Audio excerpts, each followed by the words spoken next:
大家好，欢迎来到我的小博客。Hi, welcome to my channel. Listening comprehension is arguably the most difficult aspect of Chinese language learning. The words are short, plus you need to hear the tones. And the pronunciation differences among people from different parts of China, even when they all speak Putonghua, are huge. That's why listening skills are probably the first thing you need to practice when it comes to Chinese language learning. In this video, I'm gonna share with you how I practice my Chinese listening and then give some tips and resources that you might find useful in your own study. So let's go!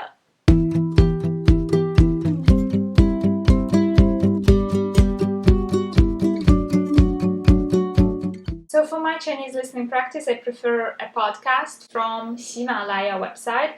So here it is, Himalaya. The reason I prefer podcasts to regular TV shows is because podcast hosts have this amazing, soothing voice. They usually speak very distinctly, even though they speak fast, they have very standard pronunciation. And also podcasts don't have script on the screen, so it makes listening a little bit more challenging than when you watch Chinese TV shows, because their script is always running on the bottom of your screen. I do watch Chinese TV shows, but it's more for entertaining purposes rather than for this very specific listening practice. So you can pick psychology, culture, self-development, news, whatever you like. Just pick something that you're really interested in and something that has no specialized vocabulary. A bit more 接地气, a little bit more down-to-earth topics. You don't want some really profound historical topics unless you're super interested and you want to learn such kind of vocabulary. They have audiobooks, 有声书 with audiobooks. Then they have music, education for kids. I usually prefer knowledge, 创业. Yeah, I like to listen about startups. I have a notepad for script, so I will be listening and I will be writing what I hear. And I also have a notepad for the new vocabulary. Okay, so the 27th episode. 收起你的软弱。今天为大家带来的分享是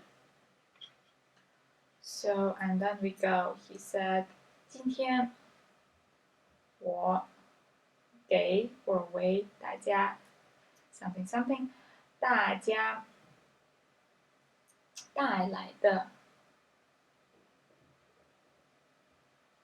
分享 I don't know how to spell 分享 I will check it, but I know that 分享 is to share some kind of experience. Okay, 分享. Okay, so there was something that I could not catch. We'll listen once again. 今天为大家带来的分享 I think it was 为今天为大家带来的分享是收起你的软弱，是收起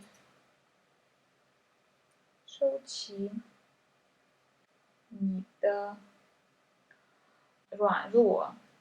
软弱 is something like weaknesses, but I don't remember how to spell it. 软弱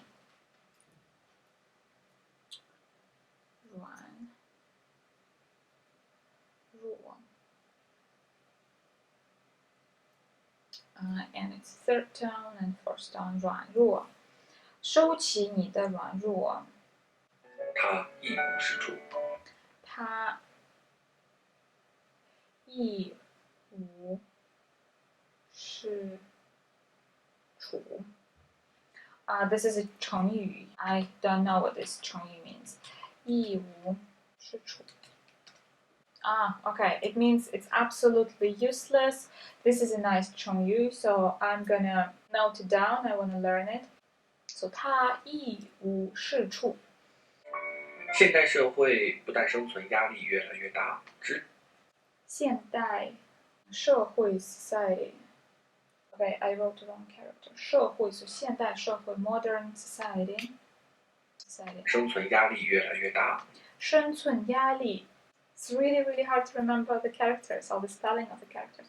越来越大 so more, bigger and bigger. Yeah, so 现代社会生存压力 what are the tones for 生存? Okay, it's 生存生存生存压力，现代社会生存压力越来越大。So basically that is the process. It's a little bit slow, but it's very, very useful. I find it very useful for me. After that, I will pick the vocabulary that I want to learn. For example, 一无是处. I didn't know this 成语 and I want to learn it. So I will write it in my notebook to try to remember it later. Of course, you can use a flashcard app, and I always recommend that my students do that. And sometimes I use Anki too. I think it's a great app for that purpose. But actually, I prefer writing the characters by hand. It helps me remember better. And I simply enjoy a written vocabulary notebook. I can highlight the words in different colors. I can write some mnemonics. I can draw some pictures to remember the words. And sometimes even the layout of the words on the page helps me remember better. So I write down the words that I want to use, and I will learn them through spaced repetition. That is, at the very beginning, when they're new, I will review them every 2-3 hours. Then I will increase this time. I will review them twice a day, then once a day, then once every 2-3 days. And eventually this way I will know which words I can remember on the spot and which words do not stick, which words I probably need to learn a little bit more. So this was how I practice my listening. Maybe this way will be helpful for you too.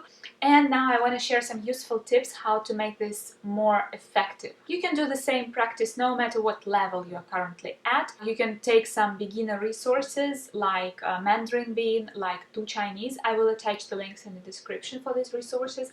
They are great. They have lots of audio to listen, and they have also scripts for this text. So first you listen, you try to understand on your own, and then you can look at the script to check what parts you did not really catch. Make sure that the difficulty level is appropriate. It needs to be a little bit more challenging than you can understand completely. It's like if you understand 100% of whatever they're saying, this resource, this text is way too easy for you. Generally speaking, 20 to 30% of new vocabulary is appropriate. And the same goes for reading. Like if you want to make progress, make sure that it's a little bit harder than your current level. One more important thing to remember here is that you absolutely need to repeat out loud wherever you're listening. Repeat the sentence until you can pronounce it fluently. Repeat it until it goes smoothly and you do not have to think about every word. Because according to the basic principles of phonology, of how your listening and speaking work, you can only understand what you can pronounce yourself. That is, if you cannot pronounce distinctly the second and the third tones, it is most likely that you cannot distinguish them by ear. If you can't pronounce the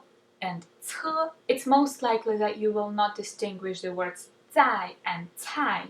So it's super important to pronounce whatever you transcribe, whatever you listen. Only this way you will be able to understand this phrase the next time you hear it. So I hope this was useful. I hope you do similar practice or you will start doing it to improve your Chinese. Subscribe to this channel if you're learning Chinese and want to get more language learning tips from me, or comment below what other topics you would like me to cover. Thanks for watching, and 下次再见，拜拜。